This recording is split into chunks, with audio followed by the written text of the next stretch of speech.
The way I begin is I just start sketching with shapes, and maybe it's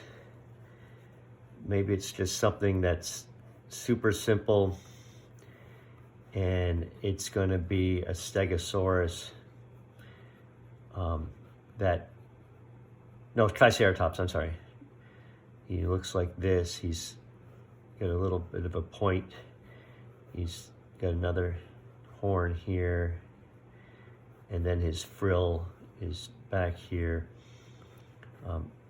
and he is holding a rattle that has beads in it. It's a clear rattle. He's more than holding it. It actually goes inside his body. He's very stylized. Maybe this is corduroy.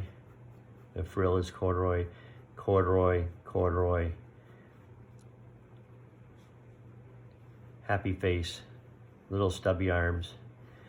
You know, there's a very, very quick idea. Counter to that could be something that's more like a brontosaurus. That's, I guess now they might be called a diplodocus or not sure what they're called. When I was a kid, they were called brontosauruses. I think that's changed a little bit. Anyway, so maybe looks like this. He's got a smile, and again, the rattle is this clear tube that goes into him, and it's got this beads inside. Now, this is just very, very preliminary. Another way to do this would be, he's a T-Rex, and he's built a little bit more like this. He's got a little bit more of I guess a blockhead, little eyes that look like this. He's still happy, couple teeth, embroidered, nostrils. This is a wide whale corduroy. And when I get into the details, which are very important, you've really got to kind of nail down how it's portrayed. So if it's a wide whale, there's, again, let's say, not again, but the light's coming from above. So there's a shadow underneath each of these grooves. It's lighter at the top, lighter at the top. And he's got the arm.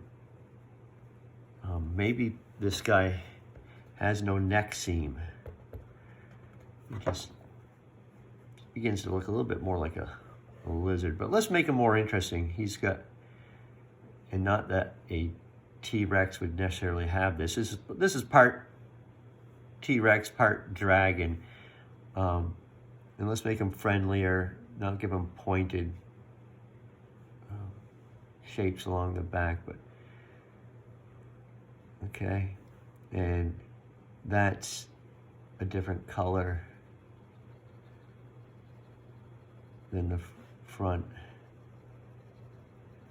All right. And in this case, maybe the rattle is inside his head, so you never see it. But he's got a silicone teether, which we do quite a bit, which looks like this.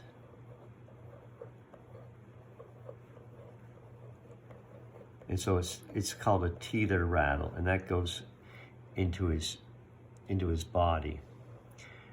Maybe a little bit of applied toes. All right. So that's just another way of doing, different ideas for a dinosaur rattle. What else could you do? You could let's do the same thing where he's actually holding the silicone teether. So we start with the teether, all right, and let's say his arms go here and here. Here's the teether. And it's, maybe his head is turned and he's looking at us. Okay, and he's looking at us like this. He's got teeth, so he doesn't look too much like a frog. We don't want to make him look like a frog. But, and again, maybe he's got really flowing scales down the back, like so. And he's got, his tummy has some texture to it. Maybe it's a fin whale corduroy. Those are funky looking feet, but you kind of get the idea. All right. So there's just lots of different ways, and he's got some shadow underneath his neck. But there's lots of different ways to do this. A couple of nostrils, they're embroidered in. Okay.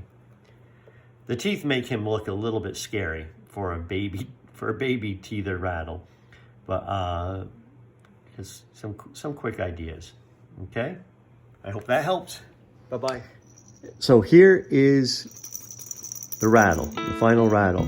He does have the wide whale tummy, and he has the short corduroy spikes along his back, and he does have embroidered spots. He's quite stylized. He's got some pretty friendly looking teeth, pretty low eyes. We didn't put the eyes up here. He does not have the rattle on the outside or the silicone teether on the outside. The rattle is on the inside. Totally soft, and this is how he came out. Just wanted you to see this, all right? Oop, there we go. Thank you. Bye-bye.